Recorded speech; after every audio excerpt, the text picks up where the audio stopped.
ভালোবাসা, মায়ের ত্যাগ, মায়ের মহব্বত কোনো কিছুর সাথে তুলনা করা যায় না। মা তো মাই। মা হচ্ছেন প্রথম শিক্ষক, প্রথম বন্ধু এবং প্রথম ভালোবাসা। মায়ের হৃদয় শুধুই মমতা থাকে। তোমার সব গল্পের পেছনে একটা গল্প থাকে, আর প্রতিটি গল্পের পেছনে তোমার মায়ের গল্পটা থাকে, কারণ সেটাই তোমার গল্পের শুরু। মায়ের ভালোবাসা, মায়ের ত্যাগ, মায়ের মহব্বত কোনো কিছুর সাথে তুলনা করা যায় না। মা তো মাই।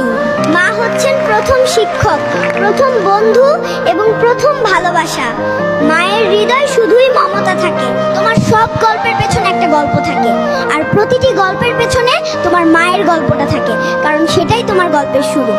মায়ের ভালোবাসা, মায়ের ত্যাগ, মায়ের মহব্বত কোনো কিছুর সাথে তুলনা করা যায় না। মা তো মাই। মা হচ্ছেন প্রথম শিক্ষক, প্রথম বন্ধু এবং প্রথম ভালোবাসা। মায়ের হৃদয় শুধুই মমতা থাকে। তোমার সব গল্পের পেছনে একটা গল্প থাকে, আর প্রতিটি গল্পের পেছনে তোমার মায়ের গল্পটা থাকে, কারণ সেটাই তোমার গল্পের শুরু।